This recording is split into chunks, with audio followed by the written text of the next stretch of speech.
यही जज्बा रहा तो मुश्किलों का हल भी निकलेगा। ज़मीं बंजर हुई तो क्या वहीं से जल भी निकलेगा। न थक न घबरा इन अंधेरों से मेरे साथी, न थक न घबरा इन अंधेरों से मेरे साथी, क्योंकि इन्हीं रातों के दामनों से सुनहरा कल भी निकलेगा। हेलो दोस्तों, आप सभी का स्वागत है आपके अपने यूट्यूब चैनल ऑपरेशन विजय में। दोस्तों, मैं हूं अखिलेश यादव। आज हम लोग साइंस में एक नया चैप्टर पढ़ेंगे, आपका जो है वृत्तीय गति एवं रेखीय गति, जिसे कहते हैं circular motion and linear motion. ठीक, तो ये आपके साइंस के यानी फिजिक्स ब्रांच में मेन चैप्टरों में से एक चैप्टर माना जाता है। बहुत ही इंपॉर्टेंट चैप्टर है, 1 से 2 क्लास लगेगा, ये आपका समाप्त हो जाएगा। तो एकदम कंसंट्रेट होकर समझिएगा। ठीक, तो वृत्तीय गति एवं वृत्तीय गति और रेखीय गति। देखिए, वृत्तीय गति 2 प्रकार की होती हैं। वृत्तीय गति 2 प्रकार की होती हैं। एक होता है समान वृत्तीय गति, एक होता है रेखीय वृत्तीय गति। समान वृत्तीय गति एक होता है आपका असमान वृत्तीय गति। असमान वृत्तीय गति। ठीक, तो देखिए अब ये होता क्या, पहले तो देखिए, पहले पूछा जाता था सिर्फ कि वृत्तीय गति क्या होता है, इससे रिलेटेड ही क्वेश्चन पूछा जाता था एनटीपीसी ग्रुप डी और अदर एग्जामों में। लेकिन अब क्या कर दिया है कि इसमें दे देता है कि असमान वृत्तीय गति और असमान वृत्तीय गति और समान वृत्तीय गति दोनों दे देता है, पूछ देता है कि क्या होता है, इससे रिलेटेड क्वेश्चन भी दे देता है। देखिए समान वृत्तीय, देखिए पहले तो ये समझ लीजिए कि गतियाँ कितने प्रकार की होती हैं। देखिए, एक होता है आपकी रेखीय गति, एक होता है आपका दोलन गति, और एक होता है आपका वृत्तीय गति। जब किसी केंद्र को, किसी बिंदु को केंद्र मानकर उसके चारों तरफ ही एक चक्कर लगाने लगे तो इसे हम कहते हैं वृत्तीय गति।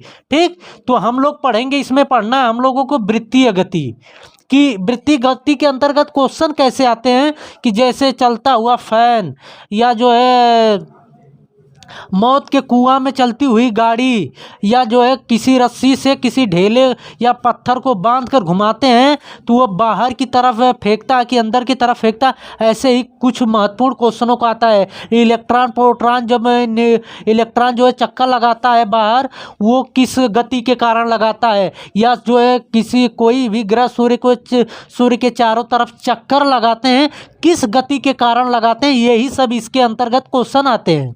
ठीक, तो एकदम कंसंट्रेट होके पढ़िएगा दोस्तों। देखिए, हमने कहा है समान वृत्तीय गति और असमान वृत्तीय गति होते क्या हैं, जब किसी पथ पर आपका वेग एक समान गति से चले तो उसे हम कहते हैं समान गति। और असमान गति क्या होती है, देखिए जब जैसे कि आपने पहले शुरू किया 10 किलोमीटर प्रति घंटा के रफ्तार से, कुछ समय बाद जो है आप 20 किलोमीटर चल दिए, फिर जो है 10 पे आ गए, फिर जो है 30 पे आ गए, इस तरह घटते बढ़ते रहेगी आपकी गति, तो उसे हम कहते हैं असमान वृत्तीय गति। जैसे देखिए, ये आपका वृत्तीय पथ है। ठीक, अब यहाँ ये केंद्र है, यहाँ पर एक पिंड यम द्रव्यमान का पिंड है, और ये भी वेग से चल रहा है।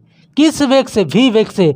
यहाँ से शुरू किया, कुछ समय बाद ये पिंड यहाँ आ गया तो वह दिशा इसकी इधर हो जाएगी, भी वेग से ही चलेगा। फिर कुछ समय बाद पिंड यहाँ पर आ जाएगा, उसकी दिशा इस तरफ हो जाएगी, लेकिन वेग वही रहेगा। फिर जो है कुछ समय बाद पिंड यहाँ पर आ जाएगा, दिशा जो है इसकी बदल जाएगी, लेकिन वेग जो है एक समान ही रहेगा। जो वेग यहाँ पर था, जो वही वेग यहाँ पर रहेगा, वही वेग यहाँ पर रहेगा, वही वेग आपका यहाँ पर भी हो जाएगा। यानी सिर्फ बदल क्या रहा है, इसका जो है दिशा बदल रहा है। क्या बदल रहा है? दिशा। पहले देखिए इधर इसकी दिशा थी, अब दिशा इधर हो गई, फिर दिशा कुछ समय बाद इधर आई, फिर कुछ समय बाद दिशा इधर आई। देखिए, इस 2 चीज़ आप जानते होंगे, ये समान असमान समझ गए। तो 2, एक होता है चाल होता है, और एक होता है वेग। ठीक, समझिए। चाल में क्या होता है, केवल सिर्फ जो है परिमाण, हमने जब सदिश अदिश पढ़ाया था तो उसमें हमने पढ़ाया था आपको, इसमें सिर्फ क्या होता है, परिमाण होता है, परिमाण होता है। लेकिन वेग में आपके परिमाण के साथ जो है दिशा भी होती है। क्या होती है, दिशा भी होती है। चाल और वेग में अंतर क्या होता है, चाल जो है सिर्फ परिमाण होता है, चाल में सदिश, चाल को अदिश कहते हैं, इसको सदिश कहते हैं। अदिश जिसमें न हो दिशा, अमान्य जो मान्य न हो, उसी तरह अदिश जिसमें दिशा नहीं हो, तो चाल में कोई दिशा नहीं होती। तो इसीलिए इसमें सिर्फ परिमाण होता है। परिमाण उस सब में होता है, चाहे जो उसमें दिशा हो चाहे न हो दिशा, ठीक। तो चाल में सिर्फ परिमाण होता है, लेकिन वेग में परिमाण के साथ जो है दिशा भी होती है। वेग जो है दिशा रहित होता है, ये दिशाहीन होता है, ठीक। तो यहाँ पे देखिए, अब यहाँ पे चाल और वेग में अंतर समझ लिए दोस्तों। तो ये एक चीज़ समझते हैं हम लोग। अब देखिए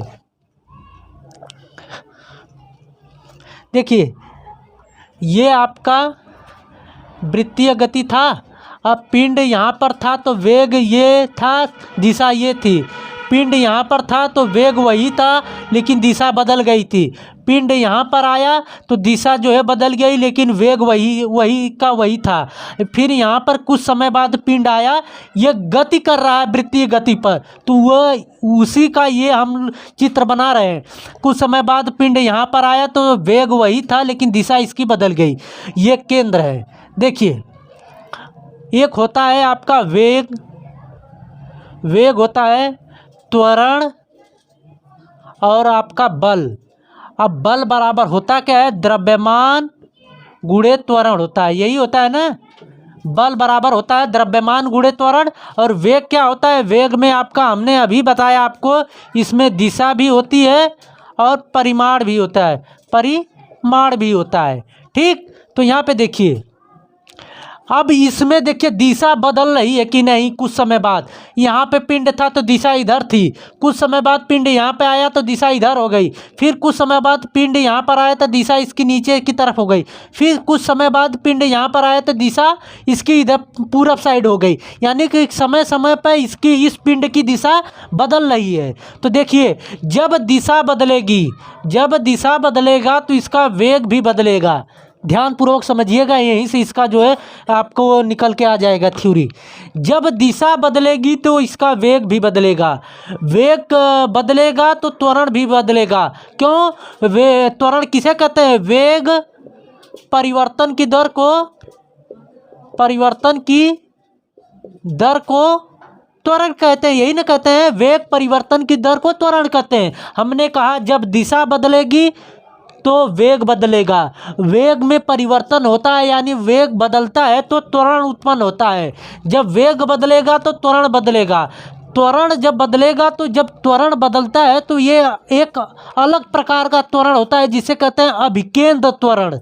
इसमें वृत्तीय गति में जो त्वरण उत्पन्न होता है इसे हम कहते हैं अभिकेंद्र त्वरण। ठीक।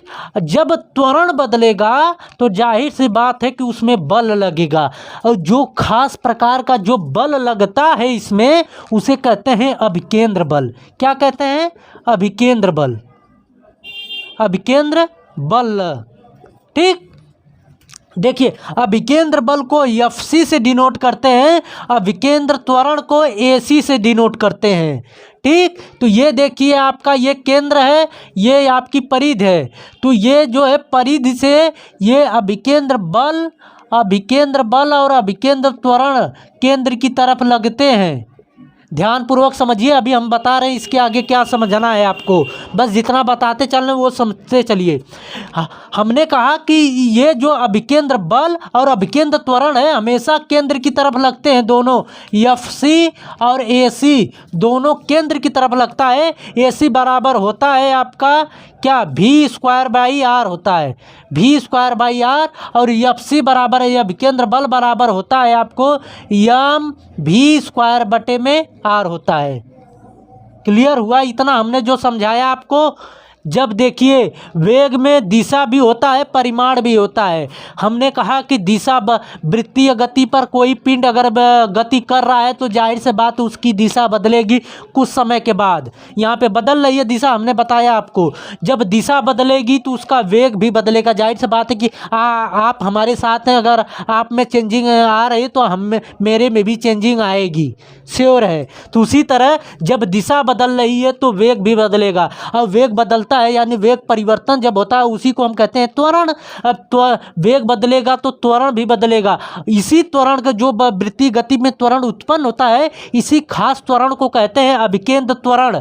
जब त्वरण बदलता है, त्वरण आता है इसमें, तो एक बल लगता है, जिस बल को कहते हैं अभिकेंद्र बल। बल बराबर होता है द्रव्यमान गुणे त्वरण, तो इस बल को कहते हैं अभिकेंद्र बल। और ये अभिकेंद्र त्वरण और अभिकेंद्र बल जो है इस परिधि से केंद्र की तरफ लगते हैं दोनों। तो अभिकेंद्र त्वरण को AC से डिनोट करते हैं। तो अभिकेंद्र त्वरण बराबर होता है v²/r, और अभिकेंद्र बल बराबर होता है mv²/r होता है। ठीक, यहाँ पे एक और होता है FC, यानी कि अभिकेंद्र बल बराबर होता है आपका m⍵²। ओमेगा क्या है यहाँ पर? ओमेगा है आपका दोस्तों कोणीय वेग। अब ये कैसे आया, इसका एक डेरिवेशन है, हम डेरिवेशन बताए जाएंगे। तो आपको डेरिवेशन तो पूछेगा नहीं एग्जाम में, सिर्फ आपको क्वेश्चन से मतलब है, उसका न्यूमेरिकल देगा, आपको यहाँ से निकाल के उसको लगाना है सवाल। तो सिर्फ जानिए कि FC बराबर mv²/r भी होता है, और FC बराबर m⍵²। और ओमेगा होता क्या है? ओमेगा आपका होता है कोणीय वेग। क्या होता है? कोणीय वेग, कोणीय वेग। ठीक, समझ में आ गया। v क्या है? इसका वेग है। r क्या है? r है दोस्तों परिधि से केंद्र तक की दूरी, त्रिज्या। कहेगा कि कोई व्यक्ति जो है 5 मीटर की रस्सी में एक पत्थर बांधकर घुमा रहा है, तो 5 मीटर की जो रस्सी है ये केंद्र है, यहाँ से रस्सी बांधेगा, जो 5 मीटर की रस्सी होगी वही r बराबर त्रिज्या कहलाएगी आपकी।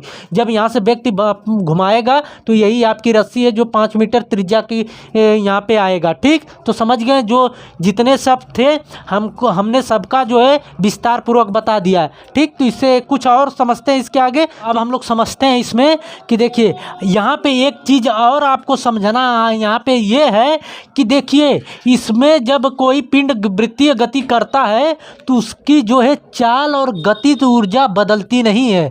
जिसे गतिज ऊर्जा मतलब काइनेटिक एनर्जी, काइनेटिक एनर्जी, ये काइनेटिक एनर्जी बराबर गतिज ऊर्जा बराबर होता है 1/2 mv² होता है।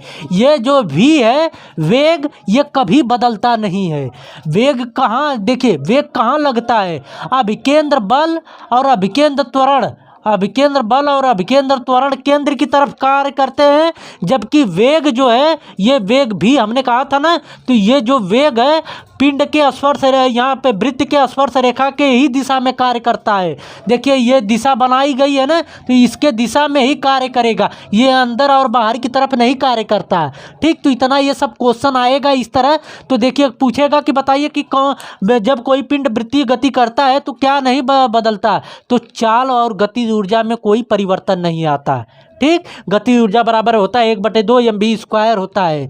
तो और देखिए यहाँ पर जब कोई व्यक्ति ये एक रस्सी लेकर चारों तरफ घुमाता है, चारों तरफ अपने घुमाता है, तो ये जो यहाँ पर जो बल लगता है अभिकेंद्र बल, ये कहाँ से मिलता है? ये रस्सी की ये तनन से मिलता है। देखिए अगर मान लीजिए कि ये रस्सी 4 फीट की है, मान लीजिए 2 फीट की कोई भी रस्सी, ये कोई पिंड हमने लिया है, इसको पकड़ के अगर हम घुमा रहे हैं इस तरह, तो ये जो घुमा रहे हैं दोस्तों, तो ये जो इसमें बल लग रहा है, इसको जब कोई चीज़ अगर इसको आप जो है प्रयोग करेंगे तो आपको लगेगा कि ये जो पिंड बंधा हुआ है बाहर की तरफ भाग रहा है, तो इसको जो पकड़ के केंद्र की तरफ खींचे रखता है तो वह अभिकेंद्र बल होता है। अभिकेंद्र बल इसमें कहाँ से प्राप्त होता है? इस तनन रस्सी से प्राप्त होता है।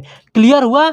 और देखिए जब कोई प्रोटॉन प्रोटॉन और न्यूट्रॉन के चारों तरफ जब इलेक्ट्रॉन चक्कर लगाता है तो ये देखिए इलेक्ट्रॉन बाहर की तरफ नहीं भाग जाता, इससे बंधा रहता है। ये कौन सा बल, यहाँ से अभिकेंद्र बल, इससे कहाँ से मिलता है? विद्युत आकर्षण बल से मिलता है। कहाँ से मिलता है? विद्युत आकर्षण बल से इसको अभिकेंद्र बल मिलता है।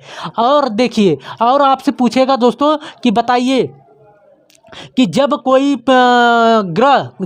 प्लेनेट सूर्य के चारों तरफ चक्कर लगाता है, ये सन है, आप सूर्य के चारों तरफ कोई ग्रह अगर चक्कर लगाता है तो ये ग्रह, मान लीजिए अर्थ, ये पृथ्वी इसके सूर्य के चारों तरफ चक्कर लगा रही है, तो ये किस जो है बल के कारण सूर्य के चारों तरफ चक्कर लगा रही है, यानी बाहर इससे नहीं भाग रही है इस कक्षा से, तो वह अभिकेंद्र बल होता है। अभिकेंद्र बल कहाँ से प्राप्त होता है? गुरुत्वाकर्षण बल से प्राप्त होता है। गुरुत्वाकर्षण बल आप जानते हैं ना कि दो पिंडों के बीच लगता है, ठीक। तो अगर कोई गाड़ी जैसे देखते हैं ना, मौत का कुआं देखे होंगे, उसमें जो कोई भी गाड़ी इसके चारों तरफ चक्कर लगाती है तो वो किस बल के कारण लगाती है? अभिकेंद्र बल के ही कारण लगाती है। आपसे पूछेगा कि बताइए गोलंबर या मौत के कुएं में चलती हुई गाड़ी पे कौन सा बल लगता है? तो अभिकेंद्र बल लगता है। और कोई भी अगर व्यक्ति रस्सी घुमा रहा है 5 फीट का या 10 फीट, कोई पत्थर बांध के, तो वो किस बल के कारण पत्थर जो है बंधा रहता है, यानी बाहर की तरफ फेंकाता नहीं है? तो किस बल के कारण? अभिकेंद्र बल के कारण। वह अभिकेंद्र बल कहाँ से प्राप्त होता है? उस रस्सी के तनन से प्राप्त होता है। क्लियर हो गया सब? तो ये जितना था हमने वृत्तीय गति से रिलेटेड आज हमने पूरे वीडियो बता दिया। अगर अभी चैनल पे नए हैं दोस्तों, चैनल को सब्सक्राइब नहीं किया तो सब्सक्राइब कर लीजिए और बेल आइकन को दबा लीजिए। अगर वीडियो पसंद आई हो तो इसे लाइक करिएगा, अगर वीडियो नहीं पसंद आए तो इसे डिसलाइक भी करिएगा, ठीक। तो मिलते हैं नेक्स्ट वीडियो में। जय हिंद।